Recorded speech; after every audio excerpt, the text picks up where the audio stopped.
Hi hello welcome to news eight Telugu channel. This is Paritala Murthy. So Delhi versus KKR match Vizag లో జరగబోతోంది. So చాలా మంది sir predictions చెప్తున్నారు, కొన్ని రాంగ్ అవుతున్నాయి, కొన్ని రైట్ అవుతున్నాయని. నేను ఒప్పుకుంటా, ఎందుకంటే కొన్ని రాంగ్ అవుతాయి, కొన్ని రైట్ అవుతూ ఉంటాయి. కొన్ని home ground advantages, home ground కి ఎక్కువ విన్నింగ్ మీటర్ చూపిస్తూ ఉంటుంది. అలాగే పేపర్ లో చూస్తే టీం పరంగా చాలా స్ట్రాంగ్ గా ఉంటుంది. సో వాళ్ళు ఏంటంటే దాన్ని ప్రిడిక్ట్ చేయలేము అనమాట. ఒక్కోసారి పర్ఫామ్ చేస్తున్నారు, ఒక్కోసారి పర్ఫామ్ చేయట్లా. అంతెందుకు వైజాగ్ లో చెన్నై సూపర్ కింగ్స్ గెలుస్తుందని మనం అనుకున్నాం, కానీ అక్కడ బోల్తా కొట్టింది. సో అలాగా కొన్ని ప్రిడిక్షన్స్ ఇప్పుడు పంజాబ్ కింగ్స్ చాలా ఈజీ గెలుస్తుందని మ్యాచ్ పీకల వరకు తెచ్చుకుని ఓడిపోయారు కూడా. సో ఇలాగా 15 ఓవర్ నుంచి 20 ఓవర్ వరకు ఆ సినారియో అనేది మారిపోతుంది. సో కాబట్టి అది అనేది ఇది కేవలం గెస్సింగ్ వర్క్ మాత్రమే. దీన్ని నమ్ముకుని మీరు బెట్టింగ్ యాప్ల్లో ఇన్వెస్ట్ చేసేసి సార్ మీరు చెప్పారు, అది చెప్పారు, ఇది చెప్పారు అనొద్దు. దానికి మా ఛానల్ కి నాకు ఎలాంటి సంబంధం ఉండదు. ఇది ఓన్లీ గెస్ వర్క్ మాత్రమే. ప్రిడిక్షన్ అనేది మీకు ఎప్పుడు కూడా చెప్తూ ఉంటాయి. సో మళ్ళీ కొత్త వాళ్ళు ఎవరైనా చూస్తే వాళ్ళకి చెప్తున్నా. So Delhi Capitals versus KKR, ఒకసారి మనం ప్లేయింగ్ 11 ప్రాబిలిటీస్ అనేది చూద్దాం. ఫస్ట్ ఏంటంటే ఢిల్లీ డేవిడ్ వార్నర్ మంచిగా పర్ఫామ్ చేస్తున్నాడు, కన్సిస్టెంట్ గా ఆడుతున్నాడు, కాబట్టి కన్సిస్టెన్సీ అనేది ఉంది బ్యాటింగ్ లో కానీ, మీకు రన్స్ తీయడంలో కానీ, క్విక్ గా స్కోర్ చేయడంలో కానీ. సో డేవిడ్ వార్నరే బలం వాళ్ళకి ఢిల్లీకి గట్టిగా చెప్పాలి అంటే. సో మళ్ళీ మిడిల్ ఆర్డర్ లో రిషబ్ పంత్ కొంచెం టచ్ లోకి వచ్చాడు. సో కొంచెం భారీ ఇన్నింగ్స్ ఆడితే మాత్రం ఫ్యాన్స్ కి పండగే. So David Warner, Prithvi Shaw, Mitchell Marsh, Rishabh Pant, అలాగే స్టప్స్ కూడా ఆ మిడిల్ ఆర్డర్ లో ఉంటాడు. తర్వాత మీకు అక్షర్ పటేల్ కొంచెం బౌలింగ్ లో బాగానే ఉంది, కానీ బ్యాటింగ్ లో కొంచెం ఇంకా పదును పెట్టాల్సి ఉంది. కొంచెం బౌండరీస్ అనేది క్లియర్ చేయలేకపోతున్నాడు క్విక్ గా. ఇది వరకు అక్షర్ పటేల్ ఎన్ని రన్స్ ఉన్నా కూడా లాస్ట్ ఓవర్ 16-17 ఉన్నా కూడా గెలిపించిన రోజులు కూడా ఉన్నాయి. సో ఆ అక్షర్ పటేల్ అనేది రావట్లేదు. సో 2020 స్పెషలిస్ట్ అక్షర్ పటేల్ అనేది రావాలి. తర్వాత సుమిత్ కుమార్, అయితే సుమిత్ కుమార్ లాస్ట్ మినిట్ లో ఉంటాడా లేదా అనేది మనం చూడాలి. సో ఎందుకంటే ఇక్కడే మీకు రషీద్ సలాం తీసుకునే ఛాన్సెస్ అయితే కనపడుతుంది. సో మేబీ తీసుకుంటే కుల్దీప్ యాదవ్ ప్లేస్ లో తీసుకుంటారు. సో నాకు తెలిసి సుమిత్ ని పక్కన పెట్టరని నేను అనుకుంటున్నా. సో మేబీ ఏమన్నా అంటే కుల్దీప్ యాదవ్ కొంచెం ఇంజూరీ అయ్యాడు కాబట్టి కోలుకుని ఫిట్నెస్ ఉంటే కుల్దీప్ యాదవ్ వచ్చేస్తాడు.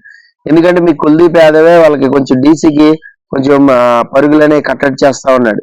సో తర్వాత అండ్రిక్ నోట్జాని ఏమన్నా మేబీ ఇంపాక్ట్ ప్లేయర్ కింద దింపి ఒక 2 అవర్స్ 4 అవర్స్ వేయిస్తారా అనేది అనిపిస్తుంది. సో తర్వాత ముఖేష్ కుమార్, ఇషాంత్ శర్మ ఇద్దరు కూడా టీమ్ లో ఉండే ఛాన్సెస్ అయితే కనబడుతున్నాయి. సో మేబీ చూద్దాం ఇషాంత్ శర్మ వస్తాడా రాడా అనేది. సో ఖలీల్ అహ్మద్ ఎలాగో ఉంటాడు. సో ఇది ఓవరాల్ గా ఢిల్లీ క్యాపిటల్ టీం చూస్తే. So dream 11 players, pick up players అడుగుతున్నారు చాలా మంది. డిస్క్రిప్షన్ లో ఉంటుంది, నేను చెప్పట్లేదు వీడియోలో, డిస్క్రిప్షన్ లో మాత్రమే చెప్తున్నాను.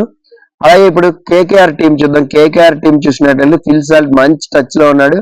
సో ఓపెనింగ్, అలాగే సునీల్ నారాయణ కూడా ఓపెనింగ్ బాగా సెట్ అయినట్టే అనిపిస్తుంది. ఎందుకంటే గతంలో కూడా కేకేఆర్ కి ఓపెనింగ్ వచ్చి ఎక్కువ రన్స్ చేసాడు సునీల్ నారాయణ. ఒక్కోసారి 1 డౌన్ కింద కూడా సునీల్ నారాయణ దింపిన రోజులు కూడా ఉన్నాయి. కాబట్టి ఫిల్ సాల్ట్, సునీల్ నారాయణ, వెంకటేష్ అయ్యర్, శ్రేయస్ అయ్యర్, నితీష్ రాణా ఇక్కడ వరకు బ్యాటింగ్ ఆర్డర్ అనేది చాలా స్ట్రాంగ్ ఉంది, టాప్ ఆర్డర్. అదే మీకు లో ఆర్డర్ లో చూస్తే రింకు సింగ్ గానీ, ఆండ్రూ రసెల్ గానీ, సో బ్రహ్మాండంగా రమణ్దీప్ సింగ్ గానీ వీళ్ళంతా కూడా పర్ఫెక్ట్ సెట్ అయ్యారు. సో ఏది రింకు సింగ్, రసెల్ ఆ విధ్వంసకరమైన ఇన్నింగ్స్ ఆడటమే కేకేఆర్ కి బాగా బలమైంది. అయితే వీళ్ళు ఎప్పుడు ఆడరు అనేది కూడా ఒక టెన్షన్ అనేది ఉంది. ఎక్కువ రన్స్ ఉన్నాయనుకోండి బోర్డు మీద, 100 రన్స్ పార్ట్నర్షిప్ కొట్టాలి లేదా 120 రన్స్ పార్ట్నర్షిప్ బిల్డ్ చేయాలి అంటే వీళ్ళిద్దరు కొంచెం కష్టమే. ఎందుకంటే వీళ్ళిద్దరు కూడా హార్డ్ హీటర్స్, 40-50 రన్ల నుండి ఫినిషింగ్ ఇచ్చేస్తారు తప్ప.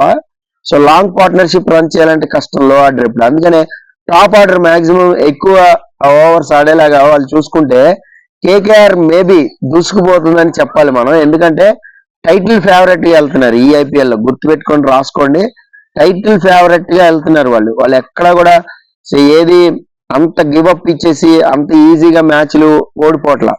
అంటే వేరే టీమ్ తో కంపేర్ చేస్తే చాలా ఈజీగా వికెట్ ఇచ్చేయడం, లేదంటే ఈజీగా అవుట్ అయిపోవడం, లేదంటే ఈజీగా రన్స్ ఎక్కువ ఇచ్చేయడం ఇదంతా లేదు. ఒక స్టార్క్ ఒక్కడే కొంచెం ఫామ్ లోకి రావాల్సి ఉంది. ఎందుకంటే అంత భారీ రేట్ పెట్టి కొనుక్కున్నప్పుడు ఆ న్యాయం అనేది చేయలేకపోతున్నాడు. వేరే బౌలర్ కంటే కూడా బాగా ఎక్కడ ఫస్ట్ స్పెల్ బాగానే ఉంటుంది కానీ తర్వాత వచ్చేసరికి సో 20 రన్స్ 24 రన్స్ ఇట్లా ఇచ్చుకుంటూ పోతే మెయిన్ బౌలర్ అయ్యుండి సో మిగతా బౌలర్ కొంచెం డిమోరల్ అయిపోతుంది. సో స్టార్క్ కొంచెం ఫామ్ లోకి రావాల్సి ఉంది. అయితే ఇక్కడ వరకు స్ట్రాంగ్ ఉంది మీకు అండర్ రసెల్ వరకు. ఆ తర్వాత మీకు మిచెల్ స్టార్క్ కానీ వరుణ్ చక్రవర్తి కానీ సో మీకు హర్షిత్ రాణా ఇంకా అంకుల్ రాయ్ మేబీ అంకుల్ రాయ్ కూడా ఈసారి తీసుకునే ఛాన్స్ అయితే కనపడుతుంది. సో చూద్దాం ఇంపాక్ట్ ప్లేయర్ కింద ఈసారి ఎవరు ఆడతారు అంటే సుహాస్ శర్మ కానీ మేబీ అంకుల్ రాయ్ కానీ ఆడే ఛాన్స్ అయితే కనపడుతుంది. వీళ్ళిద్దరిలో ఒకరిని ఇంపాక్ట్ ప్లేయర్ కింద అయితే ఖచ్చితంగా పెడతారు, అందులో డౌట్ లేదు. సో హర్షిత్ రాణాని కూడా ఈసారి ప్లేయింగ్ లెవెల్లో పెట్టుకుంటారు. సో కేకేఆర్ టీం అయితే చాలా అంటే చాలా బలంగా ఉంది. సో వాళ్ళు టైటిల్ ఫేవరెట్ గానే వెళ్తున్నారు. పిచ్ రిపోర్ట్ కి వస్తే ఫస్ట్ బ్యాటింగ్ చేసిన వాళ్ళకి కొద్దిగా అడ్వాంటేజ్ అనేది ఎక్కువ ఉంది. 170 180 రన్స్ కొట్టేస్తే చాలా సేఫ్ గా ఉండొచ్చు, అంటే దాన్ని డిపెండ్ చేసుకోవచ్చు అనమాట. సో కొంచెం సెకండ్ బ్యాటింగ్ అంటే స్లో అయిపోతుంది, పిచ్ నలిగే కొద్ది ఓవర్స్ పడే కొద్ది స్లో అవుతుంది. సో ఇది ఎక్స్పర్ట్స్ క్యూరేటర్స్ చెప్పింది. సో అయితే రెండు ఉన్నాయి, మొన్న ఆడిన మ్యాచ్ కాకుండా వేరే పిచ్ మీద కూడా ఆడే ఛాన్స్ కూడా ఉంది ఇక్కడ. సో అది ఎలా బౌన్స్ అవుతుంది అనేది మనం చూడాలి. మన ఇప్పటి వరకు అంటున్న సమాచారం అయితే లిటిల్ బిట్ బౌన్సీ పిచ్ లానే కనబడుతుంది. నిన్న చూడండి మ్యాచ్ లో అసలు మామూలుగా వేసినా కూడా టెన్నిస్ బాల్ బౌన్స్ అయినట్టు బౌన్స్ అయిపోయింది బాల్. సో బౌన్స్ అయిపోయి 4 కూడా వెళ్ళిపోయింది స్టోయిన్స్ బౌలింగ్. సో అలాగే ఇక్కడ కూడా లిటిల్ బిట్ బౌన్స్ అనేది దొరుకుతుంది. ఆ బౌన్స్ అనేది బ్యాట్ మీదకి వస్తే మాత్రం ఖచ్చితంగా బ్యాట్స్మెన్ కి ఫ్రీ ఆర్మ్స్ అనే చెప్పాలి. ఒకవేళ అది బౌన్స్ టర్న్ అయిపోతూ వెళ్తుంటే మాత్రం స్లో కటర్స్ తో గానీ లేదంటే పేస్ తో గానీ వెళ్ళిపోతుంటే కొంచెం కొడతాం అనేది కష్టమే. సో కాబట్టి ఏంటంటే నేను పిచ్ నలిగే కొద్ది చెప్తున్నా. సో కాబట్టి ఫస్ట్ బ్యాటింగ్ కి అడ్వాంటేజ్ అనేది ఎక్కువ ఉంది. సో టాస్ గెలిస్తే బ్యాటింగ్ తీసుకుంటారు, బ్యాటింగ్ తీసుకుంటే ఒక 170 180 రన్స్ కొట్టేస్తే it should be more than enough అనమాట, అది సరిపోతుంది మనం. సో ఇప్పుడు సపోజ్ కేకేఆర్ చేయాల్సి వచ్చింది అనుకోండి, 170 రన్స్ వాళ్ళు నిలకడగా ఆడితే వాళ్ళకున్న టాప్ ఆర్డర్లు కానీ లో ఆర్డర్ లో బలం కానీ చూస్తే వాళ్ళు ఖచ్చితంగా చేస్తారని అనిపిస్తుంది. ఎందుకంటే 170 180 పెద్ద టార్గెట్ అని వాళ్ళు అనుకోరు. అదే 190 200 ప్లస్ కొడితే డీసీ మాత్రం కేకేఆర్ కష్టపడాల్సి వస్తుంది. అప్పుడు కేకేఆర్ కి ఓడిపోయే ఛాన్స్ అయితే ఉంటుంది. సో ఈవెన్ ఫస్ట్ బ్యాటింగ్ వచ్చిందంటే మాత్రం కేకేఆర్ కి వాళ్ళు ఈజీగా 190 200 పెట్టేస్తారు బోర్డు మీద. ఎందుకంటే లాస్ట్ స్లాగ్ అవర్స్ 2-3 ఓవర్లు చాలు వాళ్ళకి. ఆ ఓవర్లు కానీ పిండుకోగలిగితే ఖచ్చితంగా మ్యాచ్ కేకేఆర్ వైపే తిరుగుతుంది. ఎటు చూసినా advantage winning meter advantage KKR కే ఉంది. 56% కేకేఆర్ కి ఉంటే 44% ఢిల్లీ క్యాపిటల్స్ ఉంది. ఎందుకంటే ఇక్కడ ఆల్రెడీ వాళ్ళు గెలుచున్నారు కాబట్టి సో వాళ్ళకి కొంచెం ఎక్కువ ఉంది అనమాట.